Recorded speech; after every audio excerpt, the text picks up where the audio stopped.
Shalom, selamat malam Bapak Ibu, saudara-saudari yang saya kasihi dalam Tuhan kita Yesus Kristus. Malam hari ini saya akan membagikan salah satu materi penting bagi kita semua umat Kristiani tentang disiplin rohani. Sebelum kita masuk dalam materi ini, kita mulai dengan kebenaran firman Tuhan dalam Mazmur nomor 1 ayat 1 sampai 3. Saya akan membaca untuk kita semua. Mazmur 1 ayat 1 sampai 3. Berbahagialah orang yang tidak berjalan menurut nasihat orang fasik, yang tidak berdiri di jalan orang berdosa, dan yang tidak duduk dalam kumpulan pencemooh, tetapi yang kesukaannya ialah Taurat Tuhan, dan yang merenungkan Taurat itu siang dan malam. Ia seperti pohon yang ditanam di tepi aliran sungai, yang menghasilkan buahnya pada musimnya, dan yang tidak layu daunnya. Apa saja yang diperbuat berhasil. Demikian kebenaran firman Tuhan. Disiplin rohani bukanlah beban, melainkan jalan menuju kedewasaan iman.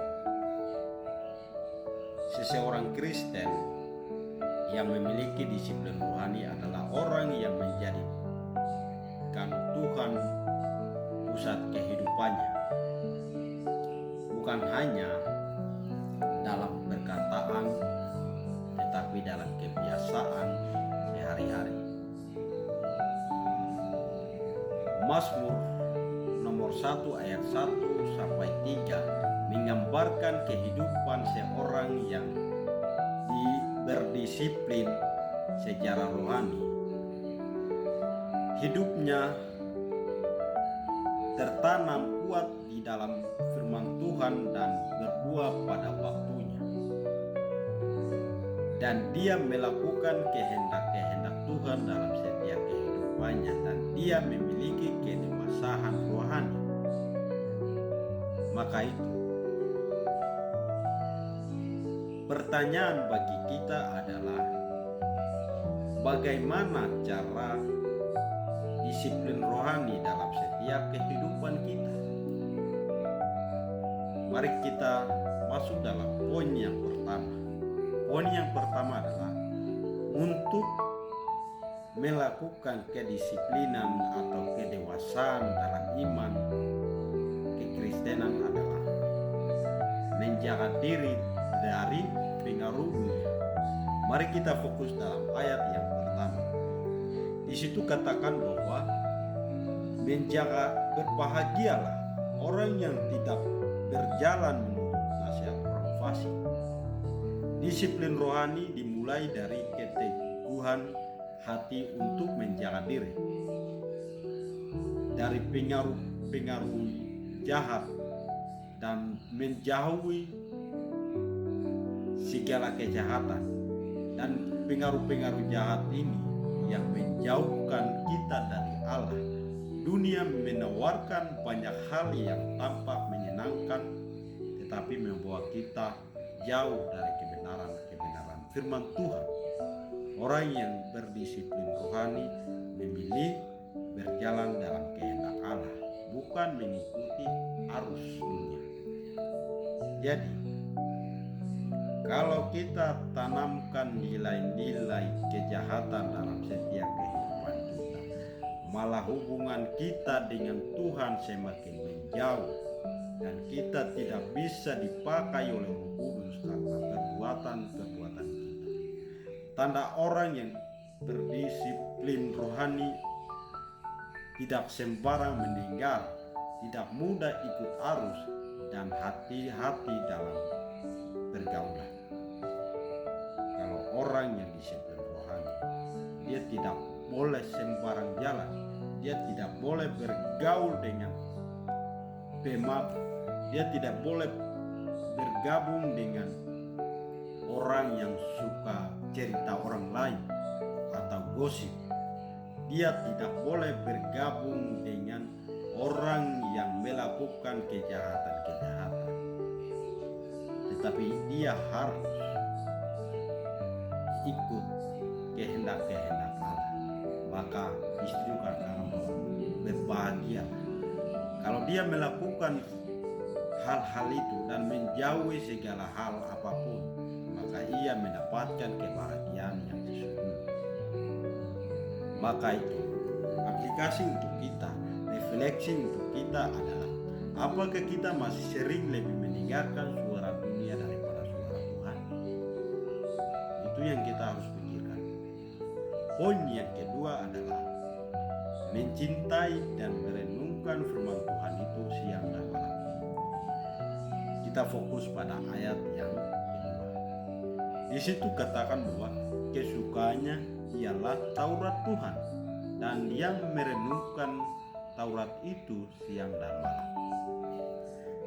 Disiplin rohani adalah tentang membiasakan diri untuk dekat dengan firman Tuhan, bukan karena kewajiban tetapi karena cinta. Firman Tuhan menjadi makanan rohani yang memberi kekuatan dan arah hidup kita. Ketika hati kita dipenuhi firman, pikiran kita akan dibentuk oleh kebenaran firman Tuhan.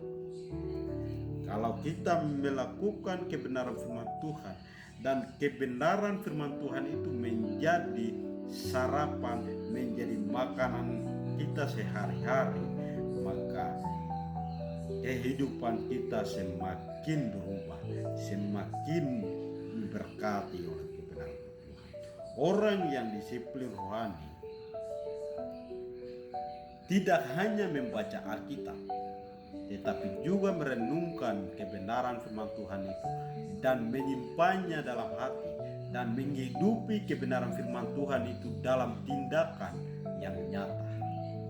Maka itu, saudara-saudari yang dikasihi dalam Tuhan kita Yesus Kristus, yang harus kita merefleksikan diri kita adalah, apakah firman Tuhan sudah menjadi kesukaan kita setiap hari atau hanya bacaan saat ada waktu luang?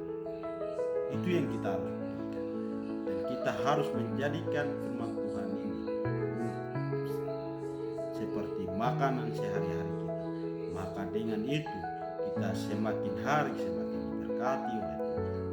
Baik, mari kita masuk dalam poin yang ketiga adalah hidup yang berbuah dan bertumbuh dalam hidup. Mari kita fokus dalam ayat yang ketiga. Di situ katakan, ia seperti pohon yang ditanam di tepi aliran sungai, yang menghasilkan buah pada musimnya. Disiplin rohani membuat hidup kita kuat dan subur di dalam Tuhan. Orang yang tertanam dalam firman Tuhan tidak mudah lain, sebab sumber kehidupan adalah Allah sendiri. Kalau kita menanamkan kebenaran firman Tuhan itu dalam setiap kehidupan kita dan merenungkan Taurat itu di siang dan malam, dan kita melakukan kehendak-kehendak Tuhan dalam setiap kehidupan kita, maka kita seperti pohon yang tanam di tepi aliran air, dan kita selalu diberkati oleh Tuhan. Dan apapun yang kita lakukan, apapun yang kita tuangkan, itu tetap berhasil, karena kita mengandalkan kebenaran firman Tuhan, karena kita melakukan kehendak Tuhan. Kedewasaan rohani bukan diukur dari berapa lama kita percaya, tetapi seberapa dalam kita berakar dalam Tuhan. Maka itu refleksi bagi kita adalah, apakah hidup kita hari ini sedang berbuah dan menjadi berkat bagi orang lain? Itu yang kita harus pikirkan. Dan kita harus menjadi terang, menjadi garam bagi setiap manusia, setiap sesama kita, dan kita harus berbuat banyak untuk menguntungkan sesama kita. Kita masuk dalam kesimpulan. Disiplin rohani bukan sekedar rutinitas, tetapi pola hidup yang dibangun karena kasih kepada Tuhan. Ketika kita menjaga hati dari dosa,